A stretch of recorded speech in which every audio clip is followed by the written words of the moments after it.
अस्सलाम वालेकुम स्टूडेंट्स। आज का हमारा जो चैप्टर है यूनिट 18 हम स्टार्ट करेंगे atomic and nuclear physics.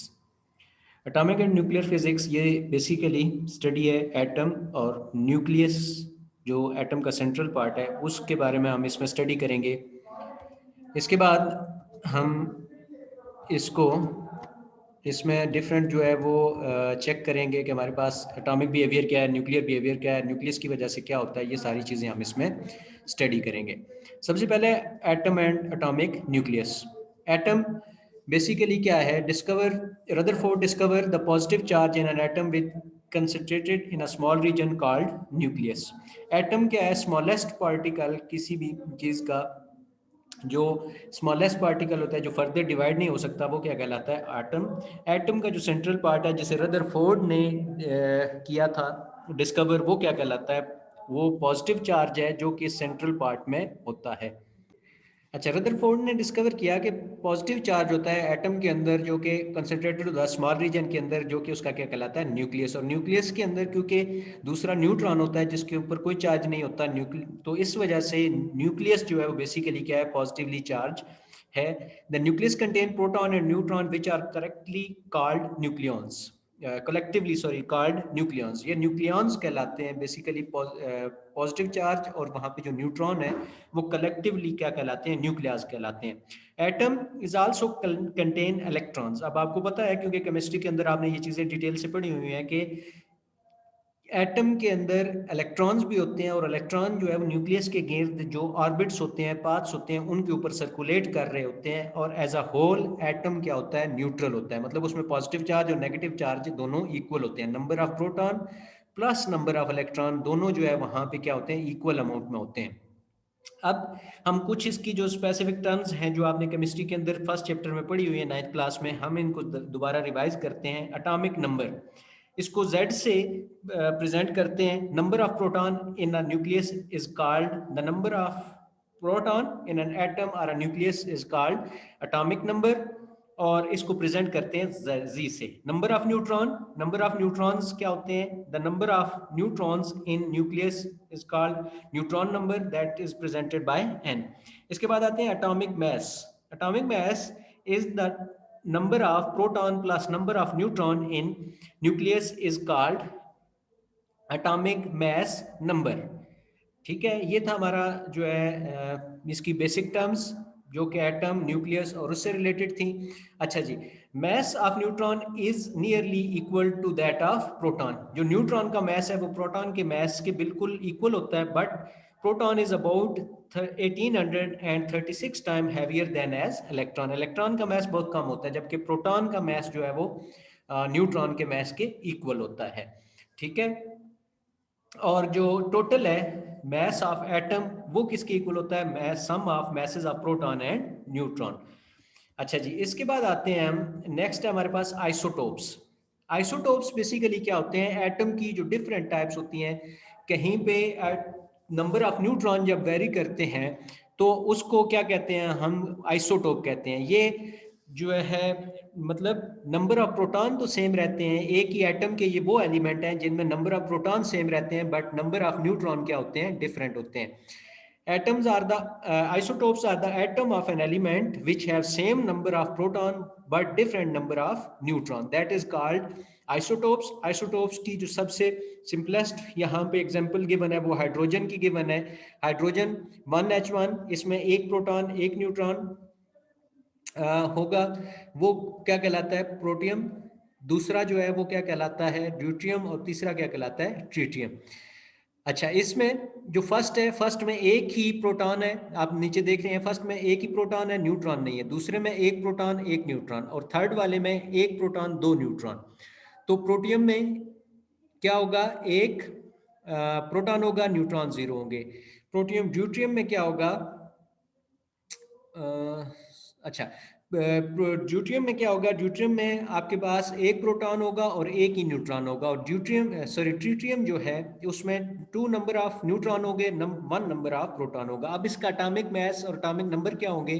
First का एटॉमिक मैस होगा 1 और एटॉमिक नंबर भी 1 होगा। एटॉमिक मैस और एटॉमिक नंबर दोनों 1 है। दूसरे में एटॉमिक नंबर जो है वो क्या होगा, एटॉमिक नंबर उसमें क्या कहलाएगा 1, और एटॉमिक मास उसका क्या होगा 2। और इसी तरह थर्ड में नंबर ऑफ न्यूट्रॉन कितने हैं 2 और +1, ये क्या हो जाएगा, टोटल एटॉमिक मास उसका क्या हो जाएगा 3 और एटॉमिक नंबर उसका क्या होगा 1 होगा। इसके बाद है नेचुरल रेडियो एक्टिविटी, इंपॉर्टेंट है। नेचुरल रेडियो एक्टिविटी की जो हिस्टोरिकल बैकग्राउंड है वो यहाँ से आप देख सकते हो, ये उसका हिस्टोरिकल बैकग्राउंड गिवन है। मैं उसको ज़रा एक दफ़ा बता देता हूँ, उसके बाद डेफिनेशन की तरफ चलते हैं। In 1896, Becquerel accidentally discovered that uranium salt crystals emits an invisible radiation that can darken a photographic plate. Henry Becquerel जो है वो एक साइंटिस्ट थे, उन्होंने 1896 में एक्सीडेंटली, मतलब उन्हें ये इस बात का आइडिया नहीं था, उन्होंने दोनों को, यूरेनियम साल्ट को और फोटोग्राफिक प्लेट को इकट्ठे रखा, तो उन्होंने ये फिनोमेना देखा कि जब यूरेनियम साल्ट और फोटोग्राफिक प्लेट इकट्ठी होती हैं तो वहाँ पे यूरेनियम साल्ट के अंदर से कुछ ऐसी रेडिएशन निकलती हैं जो कि उस फोटोग्राफिक प्लेट को इफेक्ट करती हैं और उसके ऊपर निशानात छोड़ देती हैं, डार्क कर देती हैं। उन्होंने एक और भी ये ऑब्जर्व किया कि ये जो रेडिएशन है, इनके पास ऐसी एबिलिटी है कि ये जो गैस के एटम्स हैं, गैस के आयन्स हैं, उनको क्या कर देती हैं, आयोनाइज कर देती हैं, उनको आयन में चेंज कर देती हैं। और इसी तरह दूसरे जो साइंटिस्ट थे, उन्होंने भी इसी तरह के एक्सपेरिमेंट किए, जो कि सबसे सिग्निफिकेंट हैं उसमें Marie Curie and Pierre Curie हैं। इन्होंने 2 एलिमेंट्स डिस्कवर किए जो कि एमिट करते हैं रेडिएशन, उनके नाम क्या है, पोलोनियम एंड रेडियम। ये मैरी क्यूरी और पेरी क्यूरी ने डिस्कवर किए थे। The process of emission of radiation of sun element is called natural radioactivity is called in radioactivity by Marie Curie. वो प्रोसेस जिसमें क्या होता है, रेडिएशन होती है किसी एलिमेंट से एमिट होती हैं खुद ब खुद, वो किसने बताया था, ये कहलाता नेचुरल रेडियो एक्टिविटी, और ये बताया किसने था, मैरी क्यूरी ने। फिर इसी तरह subsequent experiment performed by Henry Becquerel suggest that radioactivity was the result of the decay of disintegration of unstable nuclei। ये इसके बाद फिर हेनरी बैकरल ने ये बताया कि ये जो ऐसे एलिमेंट जिनका न्यूक्लियस अनस्टेबल होता है, उनमें से कुछ ऐसी रेडिएशन रिलीज होती हैं, ये बेसिकली वो रेडिएशन जो उसमें से अनस्टेबल न्यूक्लियाई में से निकली होती हैं, ये प्रोसेस क्या कहलाता है, रेडियो एक्टिविटी या डीके कहलाता है। अब इसकी जो डेफिनेशन है वो यहाँ से ये बॉक्स में लिखी हुई है, the spontaneous emission of radiation by unstable nuclei is called natural radioactivity and the element which emit such radiation are called radioactive element. अब इसमें से जो रेडिएशन है वो 3 तरह की हो सकती हैं, 3 तरह के इसमें जो है वो रेडिएशन एमिट होंगी। सबसे पहली अल्फा, दूसरी होंगी, अल्फा में क्या होता है, हीलियम न्यूक्लियाई जो है वो हीलियम निकलता है, दूसरे में बीटा इलेक्ट्रॉन, और तीसरे में हाई एनर्जी रेज निकलती हैं। ये जो फॉर्म है ये बेसिकली 3 तरह की रेडियो एक्टिविटी का प्रोसेस होगा, तो उसके रिजल्ट के तौर पे इस तरह की जो है वो आपके पास रेडियो एक्टिविटी या डीके हो सकता है, alpha decay, beta decay and gamma decay. इसके बाद ये बैकग्राउंड रेडिएशन इंपॉर्टेंट है। बैकग्राउंड रेडिएशन क्या है, radiation present in atmosphere due to different radioactive substance is called background radiation. ऐसी रेडिएशन जो किसी रेडियो एक्टिव सब्सटेंस की वजह से एनवायरनमेंट में मौजूद होती हैं, वो क्या कहलाती हैं, वो कहलाती है बैकग्राउंड रेडिएशन। हर everywhere in the rock, soil, water, air of our planet are traces radioactive elements. हमारी यूनिवर्स के अंदर हर तरह रॉक्स के अंदर या कहीं पे वाटर के अंदर या कहीं पे किसी भी चीज़ के अंदर कुछ ना कुछ ऐसे एलिमेंट होते हैं जो कि रेडियो एक्टिव होते हैं। ये जो नेचुरल रेडिएशन है ये क्या कहलाती है, ये बेसिकली कहलाती है रेडियो बैकग्राउंड रेडिएशन। मतलब ये कोई ना कोई नेचुरली ऐसा एलिमेंट पाया जाता है जिसमें से ये रेडिएशन रिलीज हो रही होती है। अच्छा, ये जो है वो उसकी वजह से it is as such part of our environment, sunshine and rain, fortunately our bodies can tolerate it. मतलब ये जो रेडिएशन है, जो बैकग्राउंड रेडिएशन है, ये किसी ऐसे एलिमेंट से निकल रही होती हैं जो जब ये हमारे बॉडी के साथ इंटरेक्ट करती हैं तो हमारा बॉडी इनके साथ टॉलरेट कर लेता है, मतलब इस इंटरेक्शन को ऑब्जॉर्व कर सकता है, इसको बर्दाश्त कर सकता है। अब इसके बाद the earth and all living things on it also receive radiation from outer space. Outer space से जो रेडिएशन आ रही होती हैं वो क्या कहलाती हैं, कॉस्मिक रेडिएशन कहलाती हैं, जो प्राइमरली कंसिस्ट करती हैं प्रोटॉन, इलेक्ट्रॉन और alpha particles and large nuclei. The cosmic radiation interact with atom in the atmosphere to create a shower of secondary radiation including X-rays, muons, proton, alpha particle, electron and neutron. ये cosmic radiation interact करती हैं atoms के साथ जो atmosphere में और create करती हैं इलेक्ट्रॉन, प्रोटॉन, म्यूऑन, इस तरह के पार्टिकल्स ये क्या करती हैं, उनके रिजल्ट में आते हैं। ठीक है, इसके साथ एनवायरमेंटल जो सोर्सेज हैं वहाँ पे आप देखें तो रेडिएशन कितनी तरह की हैं। कॉस्मिक रेडिएशन 21% है, फ्लाउड 2% है, 20% रेडॉन गैस है, और 57% natural radio activity in rocks and soils है। इसके बाद है ट्रांसपोर्टेशन। ट्रांसपोर्टेशन मतलब चेंज हो जाना। चेंज हो जाना मतलब ट्रांसपोर्टेशन, जब रेडिएशन निकल रही हैं तो न्यूक्लियस का एक बड़े न्यूक्लियस से टूटकर छोटे में चला जाना, या छोटे न्यूक्लियस को मिलकर बड़ा न्यूक्लियस बना लेना, ये बेसिकली क्या कहलाता है, न्यूक्लियर ट्रांसपोर्टेशन कहलाता है। The spontaneous process in which apparent unstable nuclide change into a more stable daughter nuclei with the emission of radiation is called nuclear transmutation। ठीक है, स्पॉन्टेनियस एमिशन की वजह से पेरेंट न्यूक्लियाई, अनस्टेबल न्यूक्लियाई का change हो जाता है stable daughter nuclei में, ये बेसिकली क्या कहलाता है, ट्रांसमुटेशन का प्रोसेस कहलाता है, न्यूक्लियर ट्रांसमुटेशन इसको बोलते हैं। इसमें जो रिएक्शन हो सकते हैं, अल्फा डीके होता है। अल्फा डीके में क्या होता है कि हीलियम, मैंने आपको पहले बताया कि इसमें हीलियम निकलेगा, हीलियम अल्फा पार्टिकल है, अल्फा पार्टिकल, इसमें हीलियम जब निकलेगा तो किसी एटम जो पेरेंट न्यूक्लियाई है जो अनस्टेबल है, जब इसके अंदर रेडियो डिके हुआ तो उसमें से हीलियम निकला। हीलियम का जो एटॉमिक नंबर है 2 है और एटॉमिक मास 4 है, तो उस एलिमेंट के जिसके अंदर ये डिके हुआ उसके एटॉमिक नंबर में से 2 कम हो जाएगा और एटॉमिक मास में से 4 कम हो जाएगा, तो वो क्या बन जाएगा, YZ-2A-4, और कुछ एनर्जी उसमें से निकलेगी, मतलब एनर्जी की रेडॉन है, उसकी एग्जांपल Ra88 226। जब इसमें से 2 निकले, हीलियम निकला, तो 88 से 86 हो जाएगा, 226 से 222 हो जाएगा, और आपके पास क्या बनेगा, रेडियम से बनेगा रेडॉन।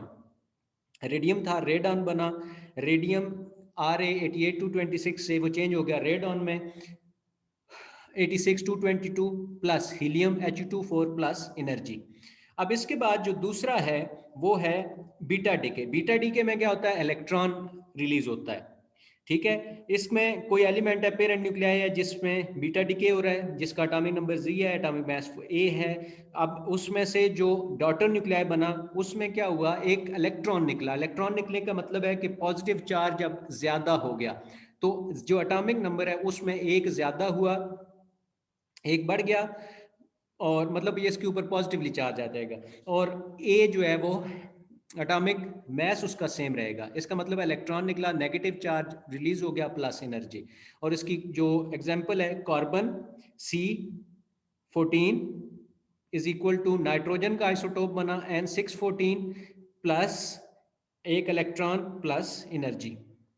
ठीक है, कार्बन के आइसोटोप में से जो है वो डिके हुआ, क्योंकि ये आइसोटोप है, कार्बन C612 होता है, कार्बन के आइसोटोप के अंदर बीटा डिके हुआ, इलेक्ट्रॉन रिलीज हुआ, और उसने नाइट्रोजन का एक आइसोटोप बना दिया N614। In beta decay the parent nuclei has its proton number Z increase by 1 and its mass number and nuclear number remain unchanged. इसके बाद है गैमा डीके। गैमा डीके क्या होता है, गैमा के अंदर कोई पेरेंट और न्यूक्लियस के जो आपके पास गिवन है उसमें कोई चेंज नहीं होता, लेकिन क्या होता है कि आइसोटोप बनता है और बहुत ज़्यादा एनर्जी उसमें से रिलीज होती है। जैसे कोबाल्ट यहाँ पे गिवन है, कोबाल्ट 26 या 2760, ऊपर स्टेरिक स्टार लगा हुआ है। जब इसके अंदर गैमा डिके हुआ तो बहुत ज़्यादा एनर्जी इसमें से रिलीज हुई, गैमा रिलीज हुआ, तो कोई उसके एटॉमिक नंबर, एटॉमिक मास के ऊपर कोई चेंज नहीं आया, सेम रहा कोबाल्ट का आइसोटोप C2760, और बहुत ज़्यादा एनर्जी इसमें से निकली। Nature and properties of radiation. Alpha particle in helium nucleus comprising of 2 proton and 2 neutron which with a charge 2 electron. An unstable nuclei with large proton and neutron may decay by emitting alpha radiation. Beta में क्या होता है, high energy electron होते हैं, और unstable क्या करता है, nuclei with excess of neutron में एजेक्ट बीटा डिके। उसके ऊपर हम एक्सेस करते हैं न्यूट्रॉन की, जिसकी वजह से क्या होता है कि बीटा डिके हो सकता है। गैमा रेडिएशन, जिसमें ऐसे एलिमेंट मतलब आइसोटोप्स में ये होगा। ठीक है, gamma decay are faster moving light photons, they are electromagnetic radiation of very high frequency short wavelength. ये याद रखना है कि इलेक्ट्रोमैग्नेटिक रेडिएशन की हाई फ्रिक्वेंसी होती है जो उस टाइम निकल रही होती हैं, और उसकी शॉर्ट वेवलेंथ होती है। इसके बाद आते हैं आयोनाइजिंग इफेक्ट। आयनाइज हो जाना। कौन सा पार्टिकल है जो आयनाइज जल्दी कर सकता है? ठीक है, the phenomena by which radiation split matter into positive and negative ion is called ionization. Ionization की डेफिनेशन पता चल गई, वो रेडिएशन जो मैटर को स्प्लिट कर देती हैं आयंस में, पॉजिटिव और negative, is called ionization. All three kind of radiation alpha beta and gamma can ionize the matter. तीनों कर सकती हैं। अब कौन ज़्यादा करेगा, कौन कम करेगा? जिसका एटॉमिक मास ज़्यादा है, उसके पास एनर्जी ज़्यादा है, तो इसलिए उसकी power of ionization is also greater. Beta क्योंकि उसका मैस कम है, तो इस वजह से उसकी जो एनर्जी है वो एज कम्पेयर टू हीलियम जो है वो क्या करती है, वो कम उसको इफेक्ट करती है। इस वजह से उसकी आयनाइजिंग पावर कम है। सबसे कम आयनाइजिंग पावर किसकी है? गैमा की है। Ionising power of the radiation है ना गैस। ये जो आयनाइजिंग पावर है ये किसके अंदर होगा? गैस के अंदर। इसके बाद है पेनिट्रेटिंग एबिलिटी।